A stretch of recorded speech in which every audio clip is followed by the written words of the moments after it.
Oh, hey there. Oh, hey there. How's it going today?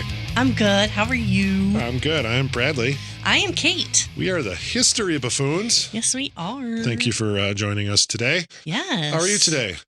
I'm doing pretty all right in my book. I didn't know you had a book. Well, No, yeah. I mean, it's not yours. What? You were just looking at it. That's not yours. I don't have You I read own books. the book, but you don't have a book. That would be a really short story. Shut up. Because I don't remember jack. Yep. Could you imagine you trying to recall and write a book? You'd be like, the end. The funny thing is, I remember some off-the-wall weird stuff. Oh, yeah, for sure. I remember the stupidest shit most of the time. Yeah. The stuff I should remember, not so much. But see, when I know I'm right. Yeah. And other people know that I have a bad memory, I'm like, no, really? I know this. No, really? Yeah, I promise. Well, I mean, it is what it is. You have more long-term random fact knowledge than you do short-term, real life. What did I do yesterday? I'm sure I ate something. Probably.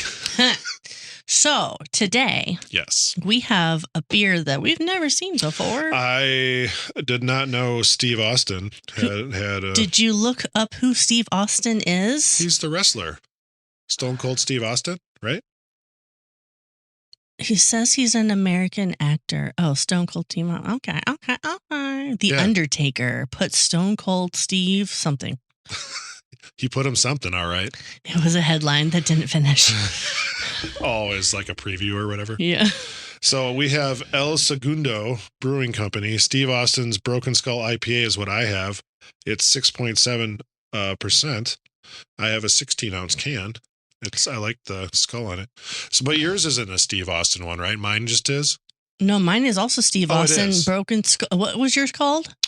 Broken Skull IPA. Okay, mine's Broken Skull American Lager. Oh, there you go. All Yeah, right. okay. So it's also a Steve Austin one. Oh, and we totally have his autograph on the can. Oh, I am gonna get rich today. I like this. Does yours have a snake on it? By his signature? Oh, yes. Yeah, Yes. Yes. I don't know. I like the can. It's got barbed wire on it. Okay, let me read what it says underneath his signature. It says, "This beer is the ultimate reward for a hard day's work. Brewed with the best American-grown barley and hops, Broken Skull American Lager goes down as easy as a 3-day weekend. Cheers to those who are out there earning it." We earn this. What's the ABV on this? Yours is probably more in the mid-4s, if I had to guess. It doesn't say. Okay, I'm opening this. All right. The earned beer. Usually, if they don't say, it's usually mid-4s, roughly, Okay. especially with a lager like that. So, cheers.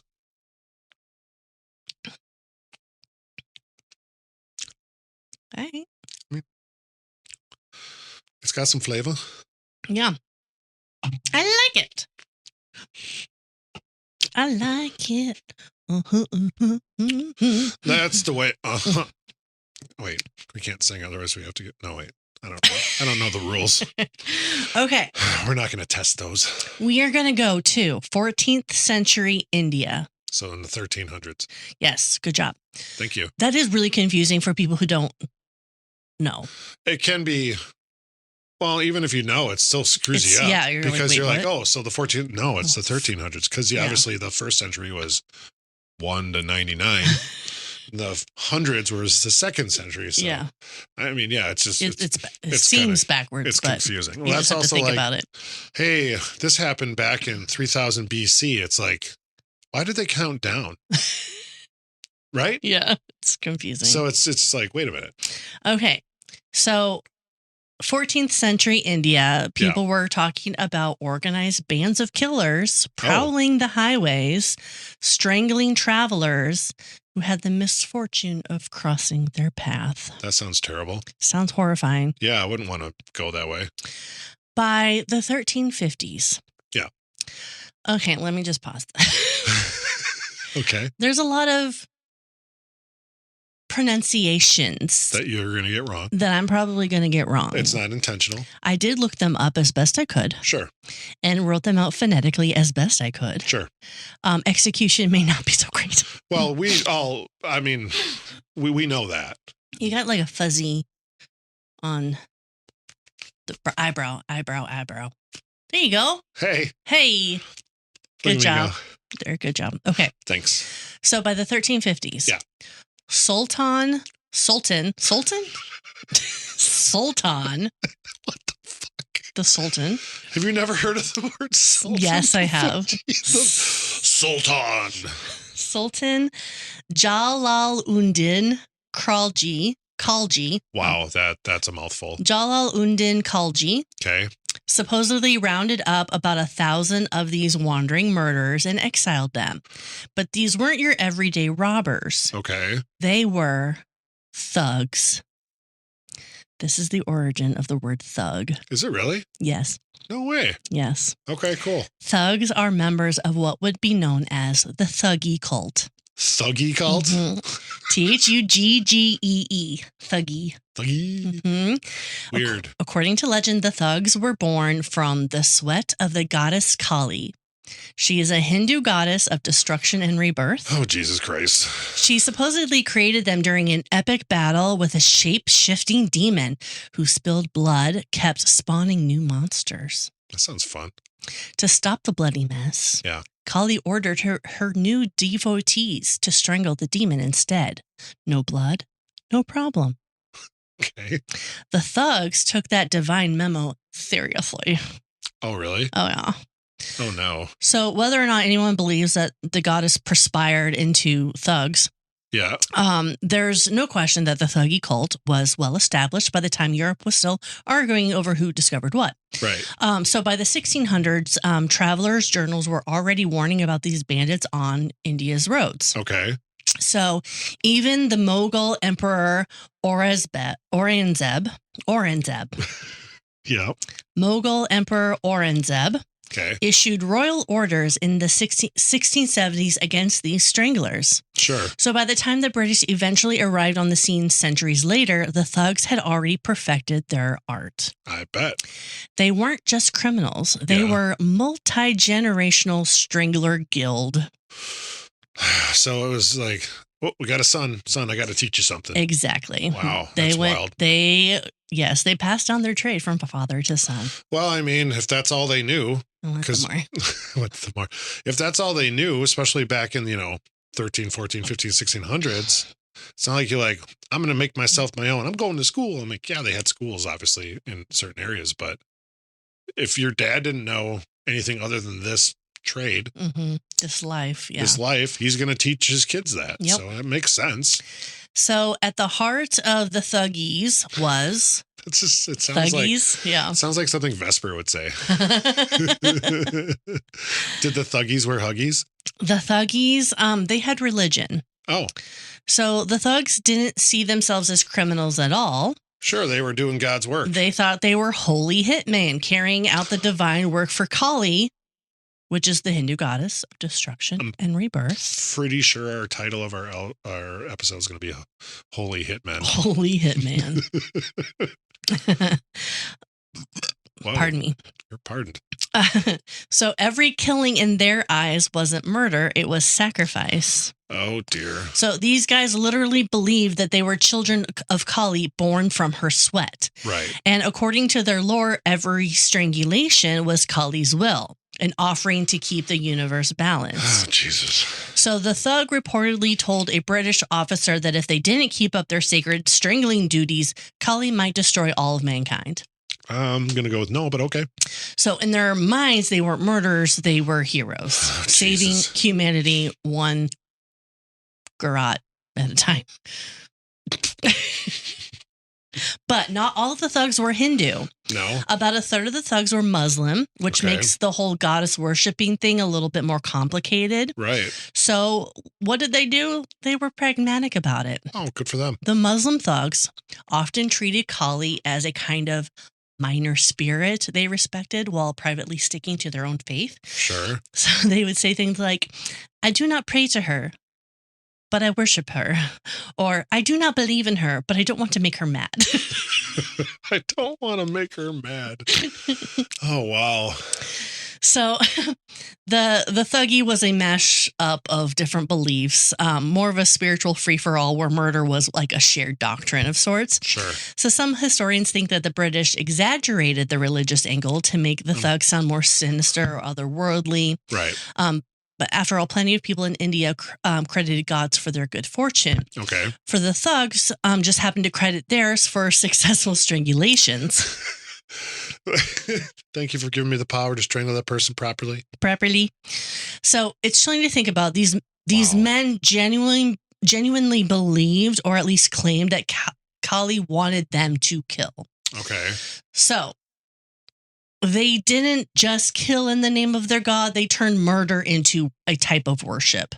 Sure. So becoming a thug, like I had mentioned before, wasn't like a walking gig. Right. You didn't wake up one day and be like, I'm going to murder some people and become this Thuggee club. Thuggee club. Recruitment was fairly selective. Training was hands-on. Literally. I mean, that's what you used. And the organization kind of ran fairly like military-like. Okay. So each thug gang was in its own like traveling death squad. Complete with ranks and titles. Right. The leader was known as jemadar. Okay. They would organize logistics, assign assignments, splitting profits, and making sure everyone pretty much stayed quiet and efficient. Wow. And below them were lieutenants and foot soldiers, referred to as privates in British reports. So not sure if it was actually Indian reports. Yeah, that was probably just what they call it. Okay. The setup looked like a paramilitary operation. Many thugs probably were ex-soldiers. Sure. Or like mercenaries who decided that crime suited him better. Exactly. Yeah. So the Thuggee wasn't just an organization. It was kind of a family business, as they were kind of born into the trade. So how, I don't know if you get into this, obviously, but so stop me if you do. How do they pick the people they killed? Just randomly? So they targeted travelers. Right. Yeah. So I'll kind of tell you how they do it. Okay. Yeah. So the old timers were called Azil thugs, meaning of pure lineage. Jeez. Sons followed fathers, uncles trained nephews, and families bonded over like technique. Like, how do we do it? You just you got to crush their windpipe. Outsiders could join if they showed promise. Like, hey, you've killed before. Man, I really like the way you strangle. Yeah, come on over here.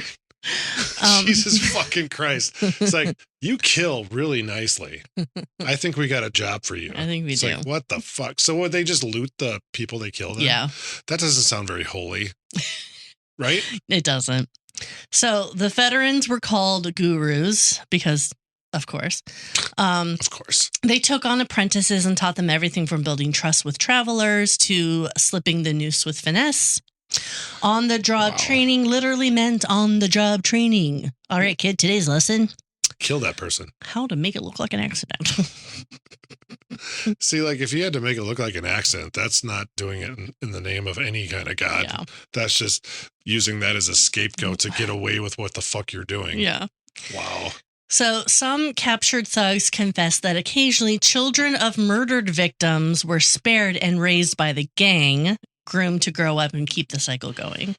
Oh dear. Yeah, that's rough. That's extremely rough because, like, hey, you killed my parents. Now I get to do what you do to other people. It's like, fuck that. There were a few female thugs, although they're pretty rare in the legends. Sure. Women were called barani, and high-ranking male thugs were baru. Still, it was mostly like a boys' club kind of a thing. Right. Makes sense. Yeah. The thugs had their own code language called Ramasi. Okay. It was a jumble of slang and code words that made no sense to outsiders. Sure. Which, get that. Yeah. So when they were on these like business trips, stalking their next victim, Ramasi let them plot right under everyone's nose, basically. Yeah. You could talk to whoever's in your group, blah, blah, blah. Like, we're going to get this person without that person ever fucking knowing it. Ready the weapon. And it'd be like, jigababadibidi. Exactly right. That's a direct quote. That's right. Not at all. So they also followed like a few self-imposed rules. Sure. Kind of have to have that. Never kill close to home was a big one. Right. Didn't want to draw suspicion into your own backyard. Yep. They roamed far and wide across India, blending in with caravans and pilgrims and traders. And they did kind of had a code of ethics, or one that kind of passed as one. Okay. Thugs swore never to harm women, holy men, musicians, or dancers. So you're safe. I'm safe. Drummer. What did you do? I'm a woman. Oh. I was joking. Don't you get so mad about it? It was a joke. But when the situation called for it, yes, say a witness problem or inconvenient survivor, you gotta the rules would go out the window. Well, obviously, because you have to protect what you're doing, which is in the name of their. What was her name again? What was the spirit demon? Whatever. Kali. Kali. Yeah. That's fucking wild. I mean, look at all the stuff that's done in like God's name, though. Yeah. I mean, same thing, just different God or in their world. So, so the thugs didn't believe in like messy crime sprees or flashy ambushes. Their brand of murder was subtle, methodical, kind of creepily polite. Creepily polite. Typical bandits came crashing out of the bushes with swords and shouting. The thugs preferred something slower, something that began with a smile. Like a friendship. They'd start a friendship and be like, I'm killing you. What's that Annie song about smiling? Annie? Yeah. Dun, dun, dun, dun, like from the movie? Smile. Yeah. I don't know that movie that well. Oh, there's like the original Annie? Yeah, there's like a song about a smile. Anyway, their golden rule was to blend in. Right. They joined caravans of travelers on long journeys, merchant, pilgrims, trader, whatever the crowd was. Okay. The thugs would become a part of it. Sure. So around the campfire, they were the friendliest strangers that you'd ever meet. Right. They would share food. They would swap stories, crack jokes, and help a lending hand, help load a donkey or two. I don't know. Hey, man, you're having trouble with your donkey? I got you. Yeah. So days would pass like that. It wasn't like a run and gun. No, it was a slow con, a slower con. Yeah, slower con. Yeah. Yeah. Okay. Lots of small talk, lots of laughter. All the while, the thugs were like studying their marks. So right. No, it makes sense. Yeah, and they might even like mirror a traveler's customs, religion, or accent, whatever like would help build that trust. Okay. So then once the time was right, when the victims were relaxed, maybe the road was empty, there were no witnesses, the facade came off. Sure.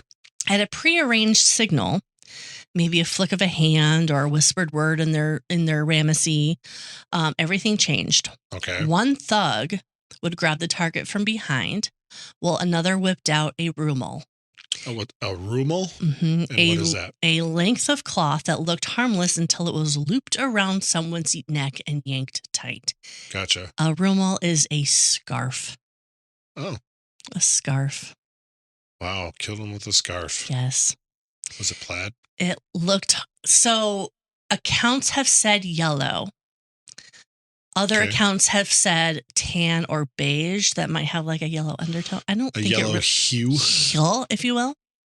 So it was a little bit lighterish color. Yes, but I think it's irrelevant. It's irrelevant, and I don't think it was standard. It was just some of the ones that I saw, yellow or beige. Tan. Right. Yeah.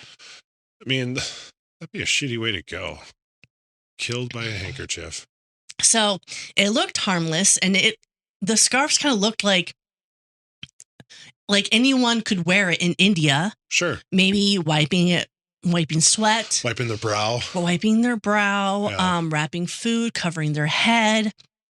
It was perfect. They didn't have to carry swords. There was no blood. There was no attention. Blow their nose in it. I mean, what? My dad does that. That still creeps me out. He always had really clean ones. Yeah, I know. And a lot of people do. Like, it's a very old-timey thing to do. At least people I know in my generation, nope. Yeah. I also think it's gross as fuck. No offense to anybody. When the time came, Yeah. a thug would casually pull it from his shoulder and snap it would become a weapon. Oh, man. Sounds dangerous. The thugs were masters of strangulation. Well, I'd hope so. That's what they did. It was fast and it was silent. Right. So they usually tied a coin or a small stone into one end of the scarf So they can kind of whip it around. to create a weighted knot. Yep. That knot landed right on the victim's windpipe Oh. when the cloth was pulled tight. So it helped crush it. Yes. Yeah. The motion was practiced. Loop around the neck, yank back hard, and hold until the victim went limp. Jesus Christ. It took seconds. There were Yeah. typically no screams, no mess, no blood to offend their goddess Kali. Right. Yes. Wow. The scarf fit their spiritual logic as well. Okay. Kali's mythology says that when her enemy's blood touched the ground, it created more demons. Oh. So to prevent the cosmic disaster, the thugs believed that strangulation was sacred, a clean and divinely approved way to kill. Jesus Christ. Then even considered the rumal holy equipment, blessed before use. It wasn't just a weapon, it was a ritual tool. Okay. So when the British finally caught on, they were fascinated and equally horrified. Well, right. Yes. Reports of investigations go into like loving detail about this scarf technique. Mm-hmm. And one officer described watching a captured thug demonstrate how he could kill a man in under 10 seconds with a piece of cloth no longer than a belt. How did he demonstrate it? Did he actually kill somebody? I doubt it. God, that'd suck. Hey, Let me show you. Private blah, blah, blah. We just want to see something real quick. We just want to see something. Can you come over here? This guy's going to give us a demonstration. It's like, fuck that. That sucks. So one thug would grab the target from behind while the other whipped out the rumal. So they always worked in like at least a pair? Yeah. Okay. Other members pinned the victim's arms and legs so there'd be no struggle, no scream. Sure. The whole thing was over in seconds. Their scarf was their signature, so much that the British later on nicknamed them fan cigars, meaning noose operators. Noose operators. Wow. Mm-hmm. Okay. So many attacks happened at night when everyone was asleep and vulnerable. Makes sense. Yes. One British report described it saying the thugs would earn a traveler's trust, strike without warning, strangle him, loot the body, and bury it. Oh, Cold, efficient business. so they would even bury it too? I'm actually surprised at that. And then they didn't linger. They stripped the bodies of all the valuables, the cash, the Right. jewelry, Yeah. anything worth anything, and then disposed of the evidence. Wow. So do you think those people like in those caravans or whatever be like, where'd Bob go? You know, it's like, he was just here, wasn't he? Did he like have to go to the bathroom or something at lunch? He'll be right back. He's probably pissing by that tree over there. Bob. So some thug crews were so organized they dug graves before the murders. That's efficient. Yeah. It's like, hey, I don't know any Indian names off the top of my head, but like, what are you doing over there? Oh, nothing. Nothing. No, don't worry about it. I'm just, covering my shit. Maybe like covering my shit like a cat. But he's like, I'm not doing anything. Don't worry about it. How tall are you? It's like in Van Helsing where that Undertaker comes up and starts measuring Van Helsing for his I always think of his coffin. Back to the Future 3, where Marty is supposed to like it switches and he's the one that's going to die, and the one guy, creepy looking guy, comes. I don't need a new suit. I'm measuring you for your coffin. Yeah. Okay, so other thugs dumped corpses into wells or ravines, sometimes even mutilating them to prevent recognition. But wouldn't that bring out some blood even if they're dead? I mean, it's still going to have blood. Wouldn't that fall on the ground? So doesn't that make more demons, which goes against Kali? Kali? Yeah, I would assume that they would bleed from that. I mean, maybe it doesn't matter after they're dead. I know blood, obviously, it's funny how much blood changes once it's not flowing. I get that. Yeah. But depending on how quickly they do it, still going to be blood. Yes. Demons everywhere. So before setting out, they offered sweets or flowers to Kali, asking for her blessing for success. Oh, dear. Afterwards, they might share a meal and give thanks for her protection. Okay. If a victim looked particularly strong or suspicious, the thugs didn't mind adding a little chemistry into the mix. They carried datura, which is a hallucinogenic plant sacred to Shiva, but handy for spiking food and drink. Sure. One dose would leave the traveler dizzy and easy to manipulate. Right. Outwardly, the thugs carried a little bit more than a dagger or sword, so no one suspected a thing. So it was like a holy hitman roofie? Yeah. Interesting. Yeah, exactly. Holy Hitman Roofie. I'm going to write that one down. I'm going to write that one down. I mean, that's what it is, basically. It is, yeah. Okay, so by day, they were like model citizens. Sure. By night, they were an elite team of murderers with remarkable punctuality. Yep. Wow. That's just fucking wild. Yeah. I mean, all right. So over the centuries, rulers tried to stop them. The sultans, the Mughals, even local princes. The sultans. The sultans. Their shifting routes and tight secrecy made them pretty impossible to find. Yeah. Each gang operated far from home. But by the early 1800s, there was a new empire. The British Empire? The British East India Company. Yeah. The thugs were about to meet a whole new kind of enemy. Sure. By the 1830s, word of the Thuggee cult had shifted its way to the British. Okay. And colonial administrators were kind of fascinated by this. They were horrified, but they're like, this is really interesting. Yeah. A secret network of killers who worship a death goddess and strangled travelers on India's busiest roads. It sounded like a weird, like, Victorian horror novel. Yeah, for sure. Of course, the British decided this was a job for them. Oh. Because if it was one thing the empire loved more than tea, it was stamping out anything that looked uncivilized. Well, I mean, on their watch. It just still blows. I got this. Still blows my mind how much from one little island, not little, but you know, in relative speaking terms, how much those people got everywhere. They got their hands in some shit. They did. I mean, obviously, United States is here because of them. Jamaica was under them. India. I mean, Australia was their castaways for fucking murderous and criminals and whatever. It's just fucking wild. Yeah. Sorry. So, enter Captain William Henry Sleeman. Sleeman first caught wind of the cult in the late 1820s. I like how you call it a cult. And it was when reports surfaced of missing travelers and a few captured stranglers in central India. Okay. So, the ambitious officer sensed an opportunity. Oh. Clean up a disastrous problem and make a name for himself in the process. Sure. Okay. By 1835, he convinced the powers that be that there really was a murderous brotherhood roaming the countryside, and got himself appointed head of the brand new Thuggee and Dacosity Department. That's a mouthful. Dacosity means an act of violent robbery committed by an armed gang. Like, literally, that's what the it definition. means. Yeah. Wow. Dakota.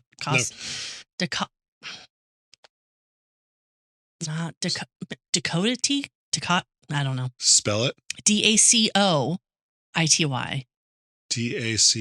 Dacoity? Maybe. Dacoity? I am not what you would call a professional speaker. Dacoity? But anyway, the British essentially like created this department to hunt for stranglers. To eradicate the stranglers. Yes. Yeah. So, anyone wearing a scarf, Sleeman was set to work to find them. Oh, wow. Yes, he actually proved to be relentless. So, if they had a scarf on, was that kind of like... You're a target. I need to... let's have a word. Yeah. I mean, what if he knows that's what they kill with? Yeah. Why wouldn't you start there? Because appearance is the first thing you're going to see, obviously. Yeah. They're not going to give up their... Hey, I got a couple questions for you. Do you kill people? Well, he actually came up with a brilliant move. Yeah. When he would catch one, he would actually make them turn against other killers. He would make them turn against each other. So God, my ear itches. Sorry. How would he do that? So in exchange for their lives, Okay, obviously. the informants would actually spill quite a bit. Names, maps, secret slang, burial sites. So Sleeman slowly began to piece together like this entire web of Thuggee gangs crisscrossing India. It's funny how like Sleeman slowly. Sleeman slowly, and I almost said Indiana, not in India. I mean, I don't know if you and I have actually driven through Indiana. It's pretty wild there. It's pretty wild. At least their roads suck. Traffic does, that is. Yeah. So between the mid 1830s and early 1840s, over 3,000 thugs were captured, arrested, or otherwise dealt with. Yeah. More than 400 were hanged. Oh, wow. Yes. Kind of poetic justice because Fitting. of the noose. Yeah. Yeah. 60 thugs were executed together in Jabalpur. Okay. And by 1839, the Thuggee network was basically crushed. Wow. Villages that had once quietly profited from the cult's loot suddenly found their cash flow drying up. Sure.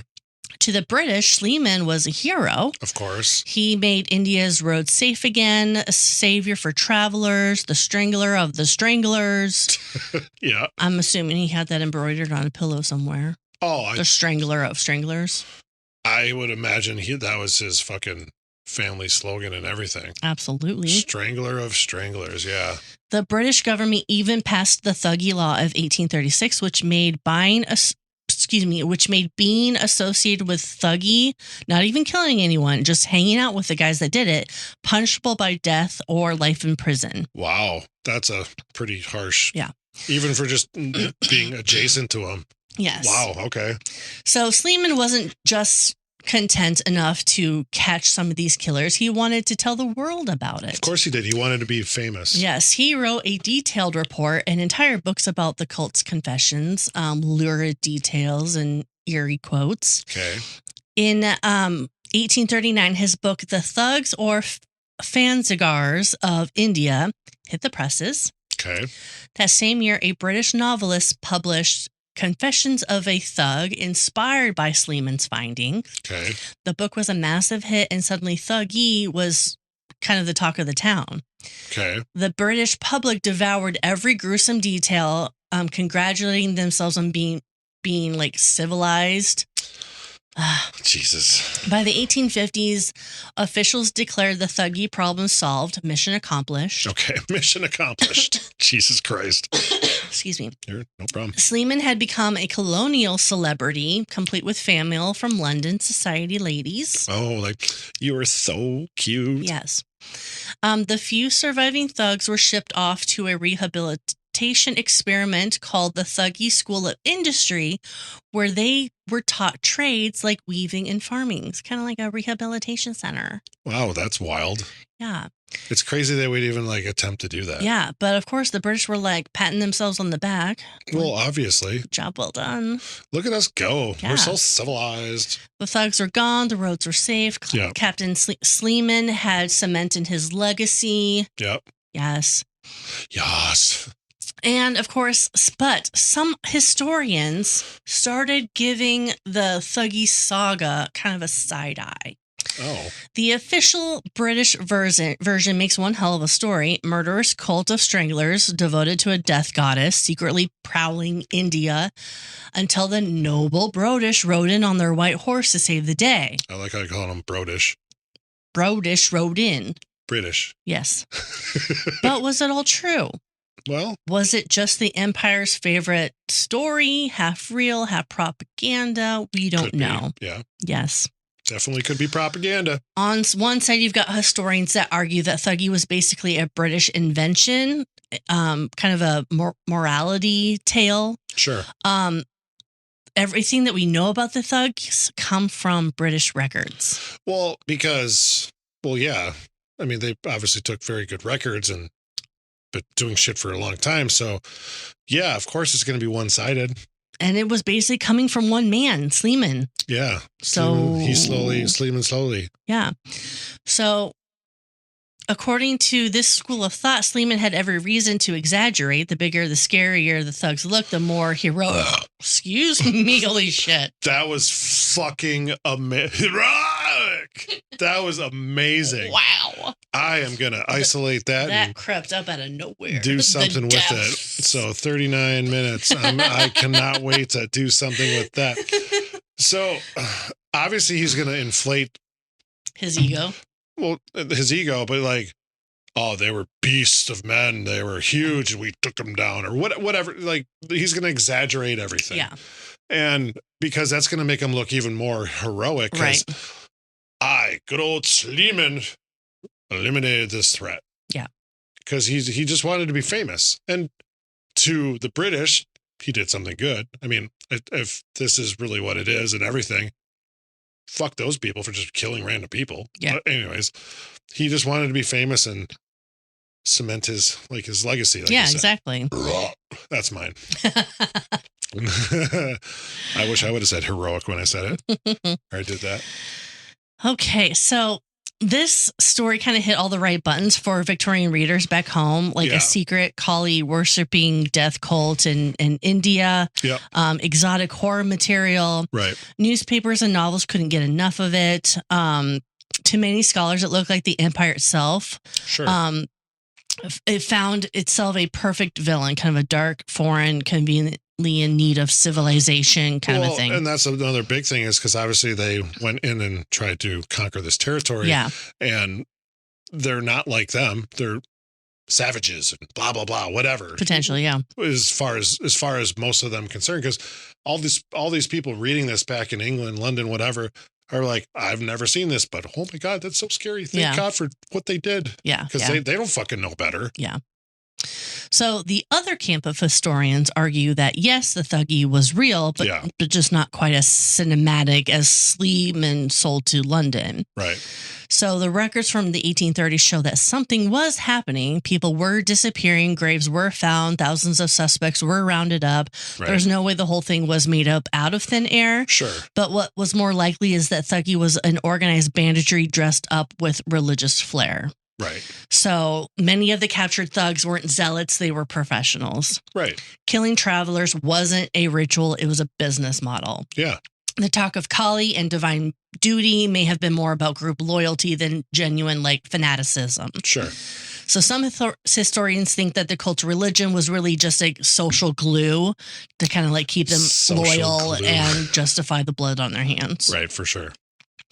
So after compelling theory reframes Thuggee as an economical fallout from empire building, when the British marched across India, they disbanded countless local armies and militias, leaving thousands of soldiers unemployed. Right.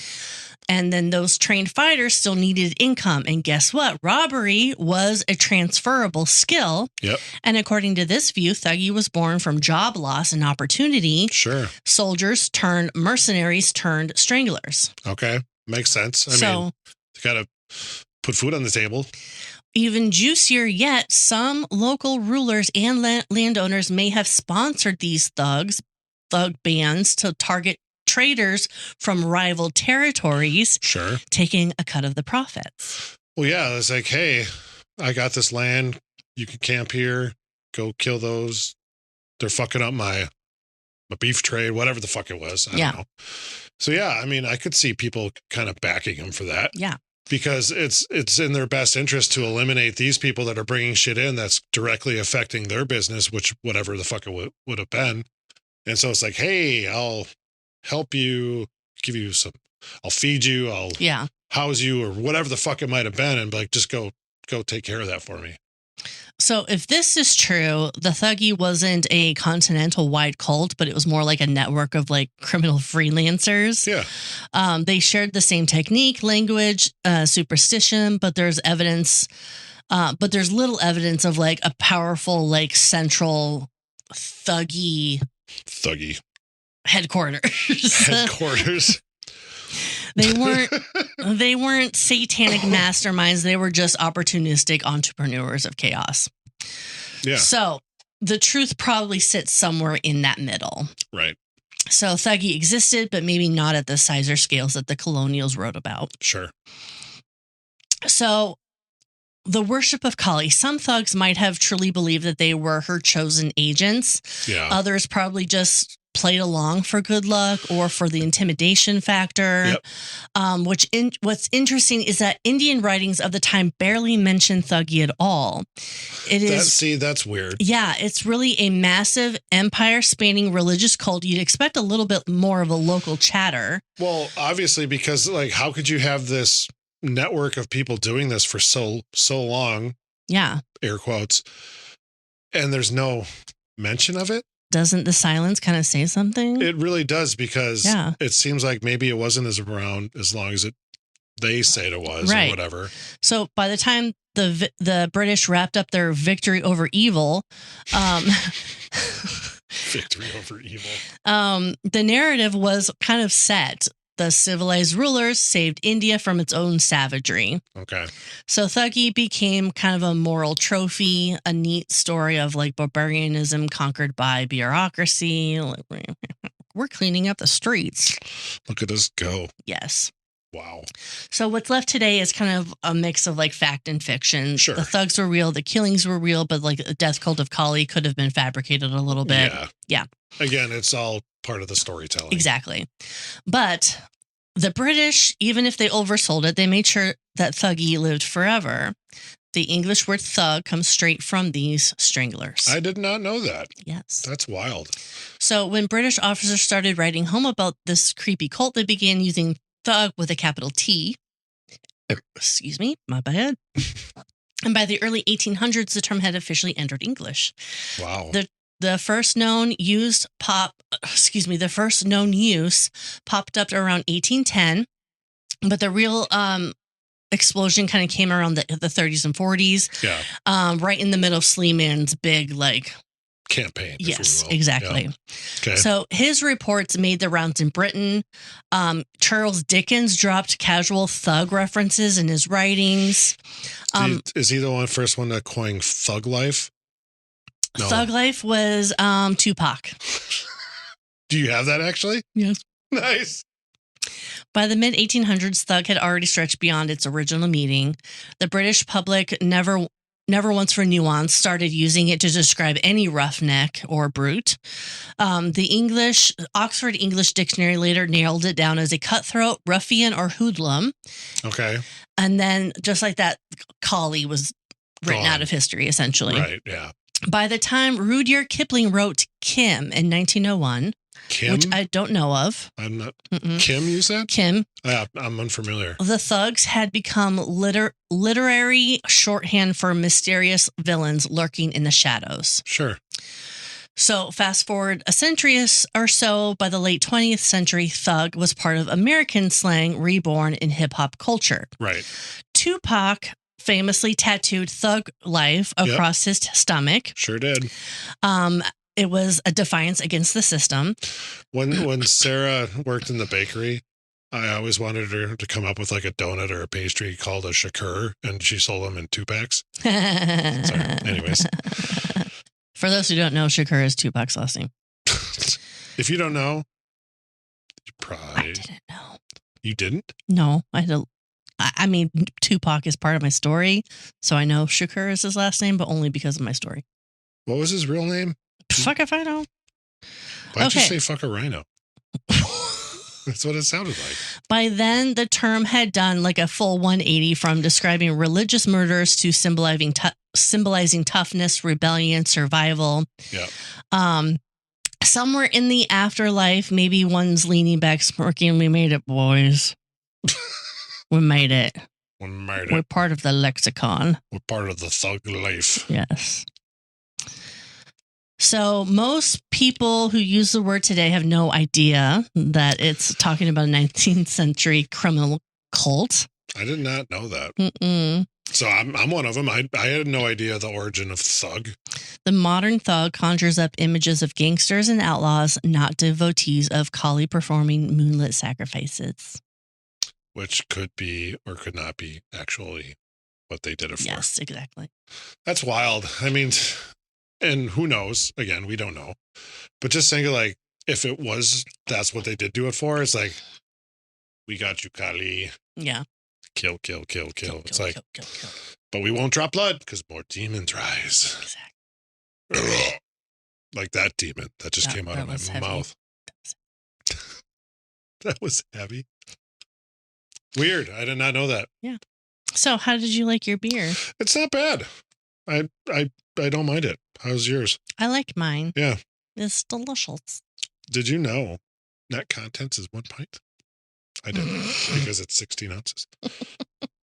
No, it's actually pretty decent. Good. It's not like a super heavy IPA or anything like ones I normally go for, but it's good. It's got some good flavor. So, and he's a wrestler, Stone Cold Steve Austin. Yeah. Like a WWE or like a UFC? WWE. Okay. I don't think he wrestles anymore.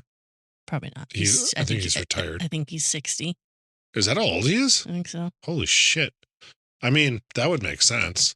Bald head, though. Mhm. He's like, he'd drink beers in the ring or whatever. Woody? Yeah. I think he used to like crush beers and stuff, whatever. I think. I was never a big wrestling fan, so Yeah. I know of him. I know of certain people. Undertaker, like you mentioned before, but I never followed it. So Yeah. it just wasn't my jam. Yeah.